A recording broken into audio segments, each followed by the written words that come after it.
네, 오늘 제가 말씀드릴 내용은 Next Generation AML이라고 하는 주제를 가지고 좀 말씀을 드리려고 하는데요. 이제 앞 시간에 강성상무께서 그 AML에 관련된 굉장히 많은 얘기를 해주셨습니다. 아시는 바와 같이 국내 이제 2000년대 후반에 AML이 도입된 이후에 많은 금융기관들이 그리고 이제 이 컴플라이언스를 지켜야 하는 많은 서비스 업체들이 이 규제를 대응하기 위해서 시스템 도입 그리고 컨설팅 등등의 많은 업무들을 수행을 하셨어요. 방금 말씀하셨던 것처럼 계속 돈이 들어가는 환경입니다. 제재라고 하는 것 그리고 규제라고 하는 것이 다른 금융 쪽의 규제들은 뭐 샌드박스니 해서 계속 새로운 방향으로 가기 위한 방법들을 만들어주고 있지만 이 AML 컴플라이언스와 관련된 규제는 계속 강화되고 있습니다. 그리고 그 강화되는 추세가 우리나라는 굉장히 더딘 추세로 움직이고 있습니다. 글로벌리 움직이고 있는 이러한 그 추세를 보면 미국이나 혹은 홍콩이나 싱가포르나 이런 금융이 우리보다 조금 더 발전되어 있는 국가들은 훨씬 더 많은 규제를 이 AML 사이트에서 받고 있는 것이 사실이죠. 그러다 보니 이제 방금 그 강성문께서 말씀하셨던 것처럼 이걸 어떻게 이제 살짝 피해갈 수 있는 방법이 있는지를 고민하시는 것보다는 처음부터 준비를 하실 때 제대로 되게 준비를 하시는 것이 나중에 총소요 비용이 훨씬 적게 드는 방법이다라고 감히 말씀을 드릴 수 있을 것 같아요. 그럼에도 불구하고 이제 규제기관들은 계속 그 벌금을 때린다거나 제재를 하고 있기 때문에 그런 것들이 결국엔 이제 우리가 벌금이 무서워서가 아니라 이 사업을 영속적으로 영위하는데 굉장히 많은 그 버든이 될 수밖에 없는 그런 환경이다라고 이해를 하시고 오늘 제 발표를 들어주시면 감사하겠습니다. 이런 규제가 과거에는 굉장히 심플했습니다. 과거에는 트랜잭션 모니터링을 하고 KYC를 하면 된다라고 생각을 했습니다. 그 중에 생션이라고 하는 것들이 이제 강화가 되고 있고 듀딜리전스 측면에서 와치리스트 필터링이라고 하는 영역이 또 강조가 되고 있고 최근에 외국과의 송금 거래가 이제 잦아지면서 특히 이제 여기 송금업체에서 오신 분들이 계신지 모르겠지만 송금 거래가 잦아지면서 이 송금과 맞물려 있는 영역에서 머니 런더링에 대한 리스크가 굉장히 커지고 있기 때문에 이런 부분들을 어떤 방식으로 대응을 해야 될지 굉장히 어려움을 겪고 있습니다. 국내 같은 경우에 은행들이 어쨌든 우리나라의 금융 서비스를 제공하는 많은 인더스트리가 있지만 그 인더스트리 중에서 가장 리스크가 높은 곳이 은행입니다. 은행이 구축하고 있는 시스템조차도 TMS, KYC, 생션 이 정도가 대부분인 상황이죠. 그런데 최근에는 방금 말씀드렸던 것처럼 이 해외 송금과의 거래에서 발생되는 리스크가 굉장히 많이 올라가고 있습니다. 특히 이제 우리나라 같은 경우에는 소액송금 업체들이 이제 최근에 많이 만들어지고 있지만 이 소액송금이라고 하는 국가들, 소액송금 업체들이 머니를 트랜스퍼 해주고 있는 상대 국가들이 자금 세탁과 관련해서 굉장히 취약한 국가들이 많습니다. 뭐 예를 들면 필리핀이라든지 미얀마라든지 베트남이라든지 이런 국가들이 자금 세탁 측면에서 굉장히 취약한 국가들이기 때문에 나중에 검사 감독이 나오게 됐을 때 굉장히 큰 리스크를 가져갈 수밖에 없는 그러한 상황이라고 보시면 됩니다. 그러면 이제 그런 것들을 어떤 방식으로 우리가 흔히 이제 이 그 자금 세탁 쪽에서는 위험 완화라는 용어를 쓰죠. 디리스킹이라는 용어도 쓰고요. 위험 완화, 리스크 미티게이션이라고 하는 용어도 쓰죠. 어떤 방식으로 위험을 완화할 것인지 앞서서 고유 위험과 잔여 위험에 대해서 말씀을 드렸지만 그런 고유 위험은 우리가 핸들링할 수 없는 그 사업을 영위하면서 어쩔 수 없이 얻어갈 수밖에 없는 그러한 위험들이기 때문에 잔여 위험을 어떻게 하면 줄일까를 고민을 하셔야 됩니다. 그런 것들이 시스템도 굉장히 중요한 요인이 될 것이고 그리고 우리 금융 서비스에 종사하고 있는 인플로이들, 종업원들의 에포트가 얼마만큼 들어가느냐가 또 하나의 중요한 팩터가 될 것입니다. 그리고 흔히 얘기하는 폴리시, 정책, 내부 통제 정책, 이러한 것들도 굉장히 중요한 요소들이죠. 그런 것들이 최종적으로 만나는 곳이 바로 머니 런더링 리스크에 대한 디리스킹입니다. 그런 것들을 하기 위한 내용들을 오늘 조금 말씀을 드리려고 합니다. 먼저 세스가 어떤 회사인데 여기 와서 이런 말씀을 드리는지에 대한 설명을 좀 드리도록 할게요. 오늘 이제 장표에는 제가 오늘 설명드릴 모든 내용들을 다 담진 않았습니다. 중요한 내용들만 앞부분에 오버롤한 내용들만 담았고 화면을 좀 봐주시면 좀 더 많은 내용들을 보실 수 있을 것 같아요. 세스는 전 세계에서 넘버원 AI 및 고급 분석을 제공을 하고 있는 플랫폼 업체입니다. 이 바로 아래층에서 지금 세스 스쿨이 진행이 되고 있고요. 이 세스 스쿨은 애널리틱을 활용하는 고객분들이 바로 머신러닝을 산업에 적용하기 위해서 그러한 교육이 아래층에서 오늘 진행이 되고 있습니다. 그만큼 글로벌리 AI 마켓과 애널리틱 마켓에서 가장 리더로 포지셔닝하고 있는 회사다라고 보시면 되겠습니다. 두 번째는 오늘 이제 AML과 관련된 주제니까 세스는 전 세계에서 세스의 AML 플랫폼을 활용을 하는 금융기관이 수백 개에 달합니다. 오른쪽에 보시는 것처럼 세스를 활용해서 90% 이상의 false positive를 줄이고 있다라는 얘기를 하고 있습니다. 왜 이 말씀을 드리냐 하면 머니 서비스 비즈니스를 하고 있는 그러한 업체들, 흔히 이제 핀테크 업체라고 흔히 얘기를 하죠. 이러한 핀테크 업체들은 트랜잭션은 굉장히 많고요. 얼럿은 굉장히 많이 뜹니다. 근데 그걸 모니터링 하실 분들은 그렇게 많지 않습니다. 어떤 방식으로 얘를 모니터링 할 것인지가 굉장히 큰 이슈가 될 겁니다. 예를 들어서 하루에 100만 건의 트랜잭션이 발생을 해요. 그 중에 예를 들어서 아까처럼 머니 트랜스퍼를 하는, 그러니까 해외 송금을 주로 하고 계신 그러한 업체들 같은 경우에는 하이 리스크 컨트리에 의해서 발생되는 얼럿이 어마어마하게 발생이 될 수밖에 없습니다. 그러면 그걸 누가 다 모니터링 하죠? 그렇게 모니터링 한다고 할지라도 그 모니터링된 모든 얼럿이 STR로 나가나요? 굉장히 많은 false positive, 오탐이 있을 수밖에 없다라고 하는 거예요. 그러면 굉장히 작은 업체로 영위하고 있는 핀테크 업체들 입장에서는 트랜잭션이 발생하면 발생할수록 우리의 리소스의 부담이 될 수밖에 없는 상황이 되는 거죠. 그런 것들을 하기 위해서 최근에 어떤 얘기들이 시장에 오가나요? 바로 AI와 머신러닝이 얘기가 되고 있습니다. 왜?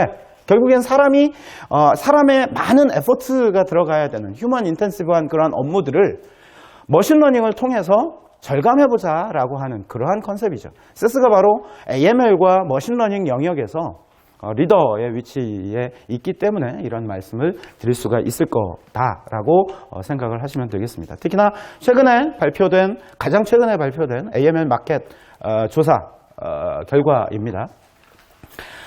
장표는 없습니다. 지금 보시는 것처럼 포레스터에서 2019년 3월 달에 3월이 아니라 Q3 지난달에 발표가 됐습니다. Q3의 결과인데요. 지금 보시는 것처럼 총 9개의 벤더를 선정을 했습니다. 이 9개의 벤더는 글로벌리 솔루션과 서비스가 상품화돼서 제공이 되고 있는 벤더, 그리고 15% 이상의 일정 비율 이상의 마켓쉐어를 가지고 있는 벤더, 그리고 고객들이 가장 많이 언급하고 있는 벤더를 추린 그러한 벤더라고 보시면 됩니다. 그 중에서도 세스가 리더의 위치를 하고 있다라고 보시면 되겠고요. 특히나 AP 지역에서, 아시아 퍼시픽 지역에서 가장 만점을 받고 있는 그러한 글로벌 업체는 세스가 국내에 들어와 있는 유일한 회사다라고 보시면 되겠습니다. 그만큼 AP 지역 글로벌리 AML 마켓에서 가장 리더의 위치를 하고 있는 그러한 벤더가 세스다라고 보시면 되겠습니다. 특히나 이러한 클리어한 프로덕트 로드맵을 제시를 하고 있습니다. 향후에 AI를 접목시킨 그러한 제품 라인업을 제공을 하고 있기 때문에 오늘 이 자리에서 말씀을 드리게 됐다라고 생각을 하시면 되겠습니다. 그러면 AI, 머신러닝을 어떤 방식으로 AML에 접목을 해야만 우리 업무에서 특히나 이제 false positive가 굉장히 많이 나오고 있는 그러한 업무에서 활용을 할 수 있을까라고 하는 부분에 대해서 좀 설명을 드리도록 할게요. 최근에 한 2, 3년 동안 전 세계적으로 이 AI 머신러닝을 어떻게 하면 AML에 적용을 할지에 대해서 굉장히 많은 금융기관들, 핀테크 업체들이 고민을 하고 있습니다. 그런데 그 결과가 이제 올해에서 조금씩 나오고 있습니다. 가장 아랫부분 왼쪽에 보시면 실험실에 있던 이러한 그 결과들이 이제 오퍼레이셔널라이즈 된 그러한 환경으로 이제 오고 있다라는 얘기가 있죠. 오늘 이제 제가 그런 케이스를 몇 가지를 설명을 드릴 텐데요. 그런 케이스들을 통해서 실제 금융기관, 핀테크 업체들이 이 AI를 머신러닝에 적용을 했던 그러한 내용들이 이제 막 나오고 있다라고 하는 것입니다. AML에 AI나 머신러닝을 도입하는 가장 큰 이유가 뭘까요? 아까도 말씀드렸습니다. 결국엔 핀테크 업체나 금융기관 입장에서는 효율성이라고 하는 측면에서 바라볼 수밖에 없습니다. 굉장히 많은 얼럿들을 어떻게 하면 컴팩트하게 우리가 조사를 하고 빨리 업무 처리를 수행을 할 수 있을지, 적은 리소스를 가지고 할 수 있을지에 대한 부분입니다. 그러면 그거는 이제 우리가 사업을 하는 입장에서 바라보는 뷰이고요. 감독기관 입장에서는 어떨까요? 감독기관 입장에서는 AI 머신러닝을 활용을 한다 치더라도 놓치는 게 없어야죠. 정탐률을 높여주는 것이 감독기관 입장에서는 그 목표라고 볼 수 있습니다. 근데 그 두 개의 얘기가 같은 얘기인 것 같지만 완전히 다른 얘기입니다. 왜 완전히 다른 얘기냐면 효율성, 오탐률을 감소시키기 위해서는 우리가 머신러닝이라고 하는 기법을 뭐 아시는 분들이 굉장히 많으시겠지만 스레시홀드를 올려줄 수밖에 없는 구조이죠. 왜냐하면 가장 높은 에리어, 가장 얼럿이 많이 발생하는 에리어에 집중하도록, 리소스를 집중하도록 만들어주는 것이 AI의 역할이기 때문에. 근데 그렇게 되면 스레시홀드 아래쪽에 있는 정탐들은 놓칠 수밖에 없는 거예요. 유효한 얼럿들을 놓칠 수밖에 없는 그러한 구조가 되어버리죠. 적절한 스레시홀드를 찾는 것, 이게 굉장히 어려운 일입니다. 일반적으로 지금 금융기관들, 우리나라 금융기관들, 은행을 위시해서 감독기관들도 마찬가지고 이 스레시홀드를 잡을 때 어떻게 잡는지 알고 계신가요? 굉장히 많은 경우에 그냥 휴리스틱하게 잡고 있습니다. 내가 내 감으로 요 정도가 적절한 것 같아. 이제 그런 것들이 금융기관 입장에서는 직원들의 부담이 되니 컨설팅 서비스를 활용을 하죠. 컨설팅 서비스를 통해서 그러한 스레시홀드를 설정을 하도록 그렇게 하죠. 결국에 해외에서 많은 금융기관이나 핀테크 업체들이 이러한 AI 머신러닝을 내재화시키는 가장 큰 이유 중에 하나도 이러한 스레시홀드를 잡는다거나 혹은 우리의 업무의 프로세스의 효율성을 극대화하기 위해서는 그러한 업무적인 내용들이 내재화될 수밖에 없다라고 하는 측면에서 굉장히 많은 부분들을 본인 스스로 하려고 노력을 하고 있는 거죠. 그렇게 하기 위해서는 뭐를 해야 되냐? 데이터를 내가 직접 들여다보고 그 데이터를 분석할 수 있는 능력들이 있어야만 가능하다라는 거죠. 어떤 것이 정탐이고 어떤 것이 오탐인지를 알아야 적절한 스레시홀드를 찾을 수 있겠죠. 그러한 기술들을 활용을 하는 것이 결국엔 AI 머신러닝이 해주는 역할이다라고 보시면 되겠습니다. AML 사이드에서 AI 머신러닝을 적용하는 많은 영역들이 있습니다. 어떤 영역에 적용을 할까요? 가장 먼저 데이터를 만드는 영역을 한번 살펴보죠. 과거에 전통적으로 금융 쪽에서는 데이터가 다 전산화돼서 들어온다라고 생각을 하시지만 최근에 이루어지는 많은 그 업무들에서는 아직도 문서를 활용하는 곳들이 굉장히 많습니다. 앞서서 KYC 업무에 대해서 잠깐 얘기를 하셨지만 KYC 할 때 우리 뭘 내죠? 팩스로 뭘 보내고 복사한 문서 내고 이러죠? 그 문서를 어떻게 디지털라이즈 할까요? 누군가 입력해야 되겠죠. 그러면 이제 금융기관 입장에서는 금융기관 앞단에 있는 텔러들이나 이런 분들은 오퍼레이터들은 입력하는 프로세스를 해야 돼요. 근데 그 입력하는 프로세스를 굉장히 많은 리소스가 들어갈 수밖에 없죠. 그러니까 어떻게 하죠? 그냥 스캔해놓고 밀어놓고 내가 확인했어 라는 태그만 달아서 데이터를 넘겨버리는 거죠. 데이터화가 되지 않습니다. 그런 데이터화를 하는 과정, 머신러닝을 쓰면 됩니다. OCR로 읽고 그 읽은 데이터를 머신러닝으로 보정하고 맞는 데이터를 꽂아주는 역할을 머신러닝이 해주고 거기에 RPA를 도입을 하는 그러한 형태의 프로세스를 적용을 할 수 있겠죠.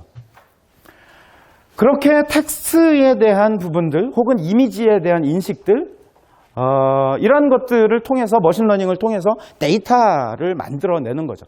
과거에 우리가 전통적으로 활용했던 금융 데이터 이외에 필요한 부가적인 데이터들을 다 디지털라이즈 할 수 있는 그러한 환경이 머신러닝이 발전해 오면서 됐다라고 하는 겁니다.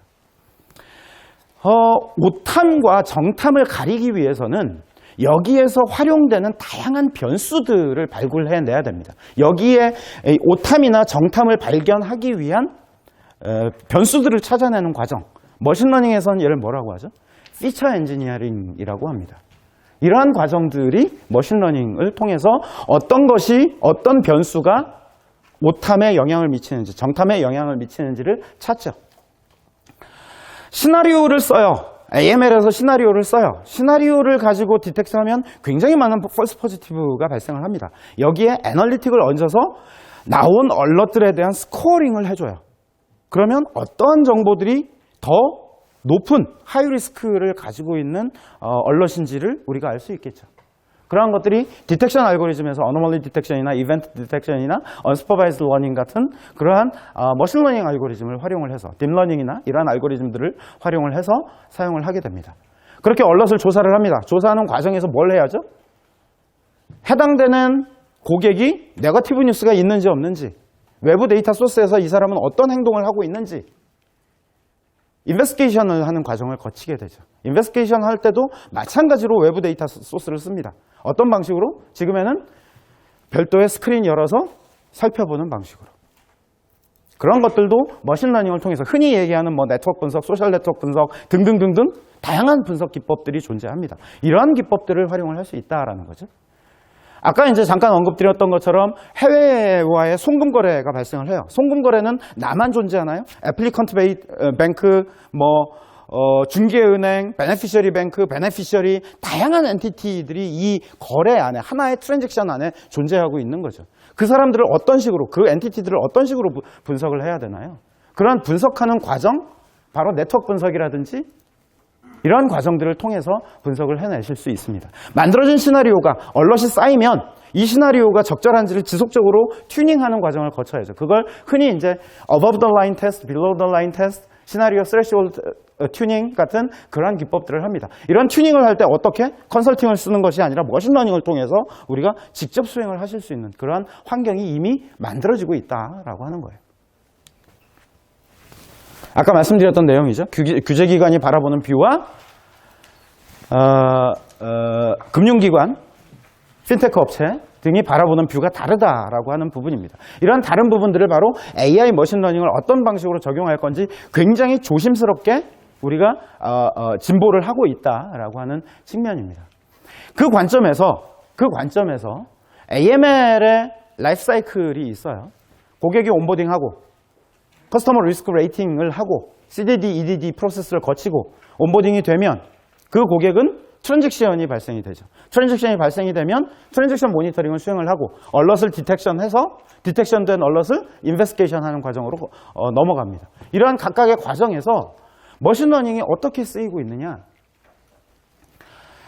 커스터머 리스크 레이팅 어떤 방식으로 하는지 알고 계신가요? 하이 리스크 컨트리 쭉 나열해 놓고 예를 들면 북한 100점, 이란 95점 이렇게 사람이 점수를 주고 있죠. 사람이 점수를 주는 게 정확하다라고 우리가 알 수 있나요? 과연 얼마만큼 정확한 점수일까요? 하이 리스크 비즈니스, 예를 들면 고객의 업종에 따라서 예를 들면 예전에는 SI로 분류가 됐었죠.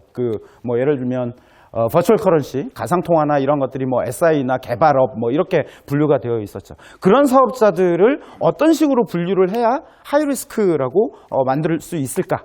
그럼 무조건 해당되는 업종이 들어오면 그 점수를 주나요? 커스터머 리스크 레이팅과 관련된 리스크 모델, 그리고 각각의 비즈니스마다 예를 들면 국가 위험, 고객 위험, 상품 위험에 대한 웨이트를 어떤 방식으로 줄 것인지도 같이 고민을 해봐야 됩니다. 그게 CDD의 옵티미제이션에서 제공이 되는 그러한 머신러닝 기법입니다. 고객을 어떤 식으로 분류를 할지, 고객에 대한 분류 체계를 만들어내죠. 일반적으로 금융기관이라든지 이런 데는 뭐 CB사나 이런 쪽의 데이터를 활용해서 이 사람이 신용 등급이 어떻게 되는지를 들여다보죠. 마찬가지로 AML에서 해당되는 고객이 하이리스크 커스터머인지 로우리스크 커스터머인지를 찾기 위해서는 AML 관점에서의 세그멘테이션이 이루어져야 돼요. 하이리스크 고객이 누구인지에 대한 세그멘테이션을 할 수 있는 그러한 체계가 있어야 된다는 거죠. 디텍션, 인베스티게이션 측면에서 AML 시나리오, 기존에는 AML 시나리오만 가지고 얘기를 해왔습니다. 아까 말씀드렸던 대로 고위험 고객에게는 좀 더 낮은 스레시홀드를, 저위험 고객에게는 높은 스레시홀드를 적용을 해야 되겠죠. 뭐 예를 들면 삼성전자가 송금 거래를 해요. 이름 알지 못하는 굉장히 작은 중소기업이 송금 거래를 해요. 해당되는 송금 거래, 똑같은 송금 거래인데 하나의 시나리오로 만들 수 있을까요? 다른 시나리오를 적용을 해야 되겠죠. 그러면 누구를 고위험 고객으로 볼지, 누구를 저위험 고객으로 볼지에 대한 세그멘테이션이 이루어져야 되겠죠. 세그멘테이션 모델, 그렇게 만들면 해당되는 세그멘테이션마다 스레시홀드를 따로 설정을 해야 됩니다. 어떤 방식으로 스레시홀드를 만들어낼지, 얼럿이 발생되면 무조건 조사를 하나요? 어떤 얼럿은 우선순위를 높여야 되고 어떤 얼럿은 조금 잠재워뒀다가 다른 이벤트가 발생하면 해당되는 얼럿들을 다 묶어서 한 번에 STR 보고를 하는 그러한 방식. 뭐 저희들은 얼럿 프라이어리티제이션, 하이버네이션 뭐 이런 용어를 씁니다. 이런 방식들이 있죠. 예를 들면 아까 방금 말씀드렸던 겁니다. 트랜잭션이 저렇게 있어요. 위에. 스레시홀드 하나로 적용을 하는 것이 아니라 해당되는 고객들을 고위험 고객, 중위험 고객, 저위험 고객 혹은 대기업, 중소기업, 개인사업자 나누어서 적용을 하는 거죠. 스레시홀드는 그냥 만드나요? 라지를 딱 확대를 해봅니다. 어디에 이 임계선을 그어야 될지에 대한 부분들을 분석을 해내야 되는 그러한 형태입니다. 실제 중동 쪽의 모 은행에서의 케이스입니다. 하나의 시나리오로 운영을 했어요. 아까 보셨던 것처럼 고위험, 중위험, 저위험을 안 나누고 하나의 시나리오로 운영을 했어요. 그랬더니 실제로 프로덕티브 얼럿, 조사를 해야 되는 얼럿이 발생된 것이 전체 얼럿의 2%밖에 되지 않았어요. 근데 얘를 포스트 세그멘테이션 모델을 적용을 했어요. 세그멘테이션 모델을 적용을 했더니 프로덕티브 얼럿이 6%로 바뀝니다. 그 다음에 각각의 시나리오 스레시홀드에 대한 튜닝을 합니다. 튜닝을 했더니 프로덕티브 얼럿이 10%로 바뀌어요. 굉장히 많이 이제 출렁이죠. 일본의 케이스입니다. 지금 우리 얼럿이나 혹은 인베스티게이션, STR 나가는 거는 4Wise라고 해서 조사사가 조사하는 데서 끝나는 것이 아니라 다음 사람이 승인을 해주는 절차가 필요합니다. 그러한 과정들. 결국엔 투 트랙으로 진행이 될 수밖에 없죠.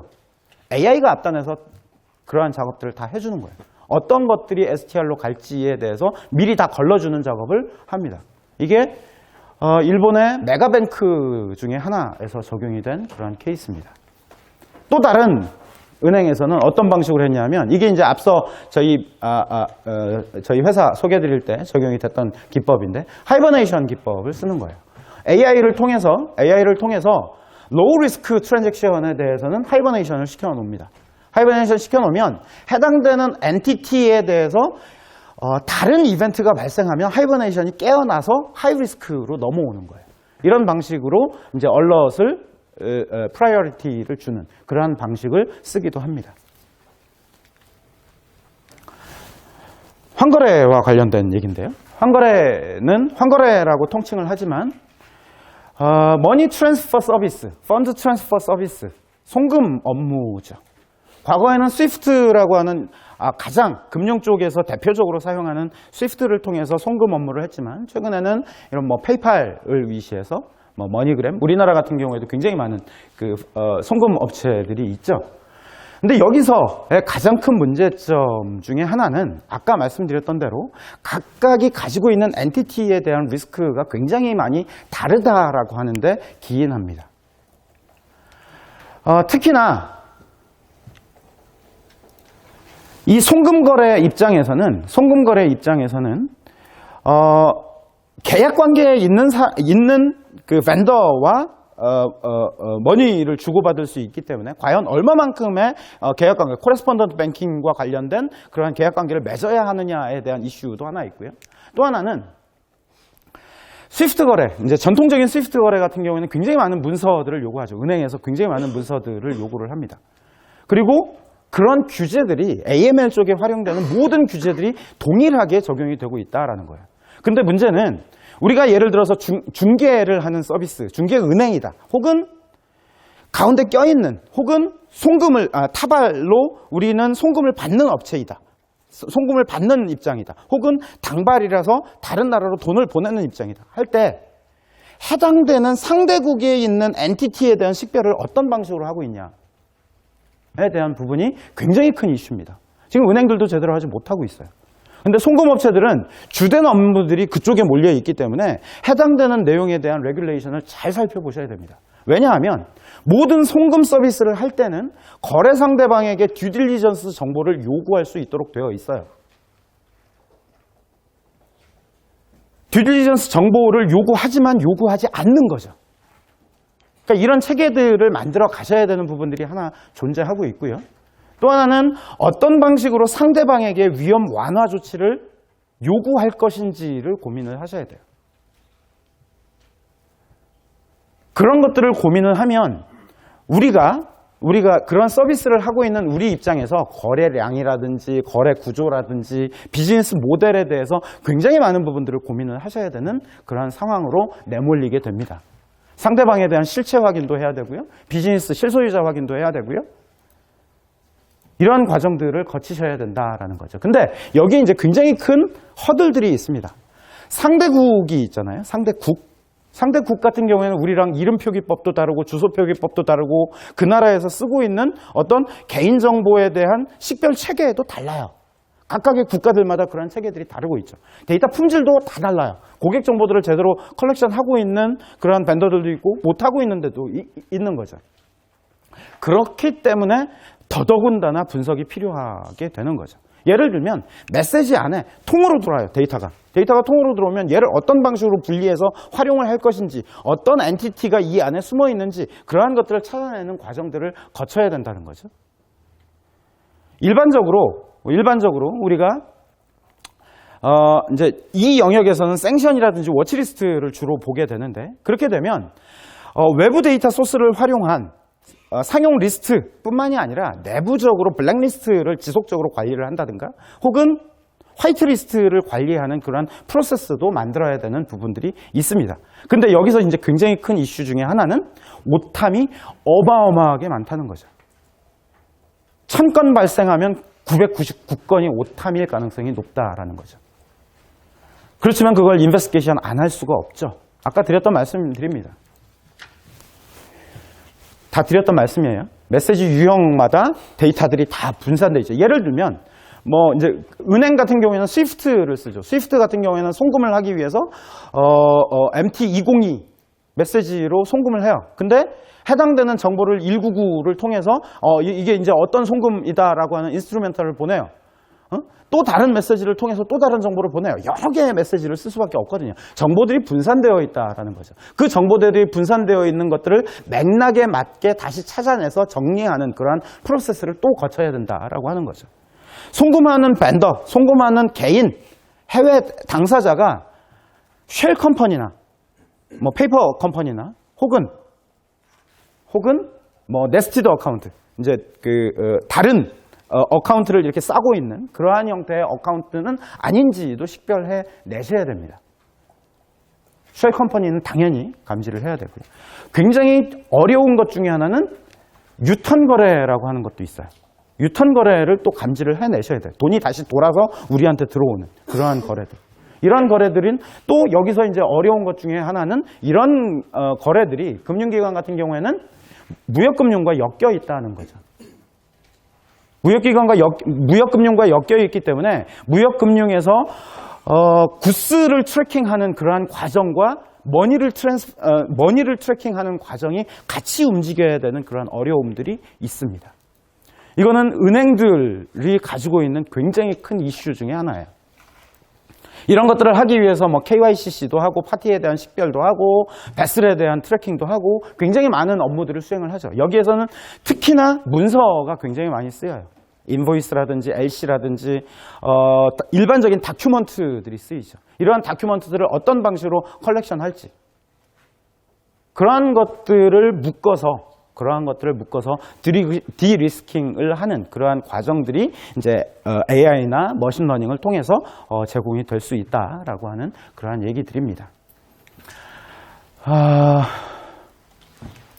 시간이 많이 지나서 얘기를 하다 보니 그래서 오늘 이제 이렇게 제가 드렸던 말씀들, 이러한 굉장히 어려운 과정들을 쉽게 풀어갈 수 있는 방식들을 세스는 제공을 하고 있습니다. 앞서 말씀드렸던 내추럴 랭귀지 프로세스, 이미지 분석부터 해서 데이터화하는 과정, 그렇게 데이터가 된 것이 트랜잭션 모니터링이나 KYC나 생션으로 연결되고 생션이나 트랜잭션 모니터링을 통해서 나온 얼럿들을 머신러닝을 통해서 선별해주고 이러한 과정들을 하나의 인터페이스에서 하나의 시스템 내에서 움직이도록 그렇게 제공이 되는 그러한 내용들을 밖에 계신 저희 부스로 가시면 보실 수가 있게 됩니다. 이 안에는 네임 스크리닝이나 생션 스크리닝, KYC, TMS, 환거래, 코레스폰던트 뱅킹, 머니 트랜스퍼 서비스, TBM에 관련된 모든 내용들이 다 포함이 되어 있고요. 이 내용들을 가지고 금융기관 입장에서는 내가 어떤 업무를 하든 하나의 인터페이스에서 내가 모든 것들을 다 하실 수 있게 됩니다. 문제는 많은 금융기관들이 이 AML 영역을 운영을 하실 때 생션 관련된 부분은 생션, KYC와 관련된 부분은 KYC 담당하는 분, TMS를 담당하는 분은 TMS를 담당하는 분 이렇게 나누어 계세요. 왜? 시스템도 다르고 환경도 다르고 우리가 봐야 되는 내용들도 다르기 때문에 그러한 것들이 이렇게 하나의 환경으로 제공이 됨으로 해서 굉장히 작은 핀테크 업체들 같은 경우에는 그러한 부분들에 굉장히 많은 해소가 될 수 있는 그러한 내용들로 제공이 된다라고 보시면 되겠습니다. 드렸던 말씀드립니다. 제가 여기까지 좀 설명을 드리고요. 네, 여기까지 설명을 드리고 간단하게 질문이 있으시면 질문을 받고 아마도 질문이 없으실 것 같은데 질문이 있으시면 밖으로 나오셔도 됩니다.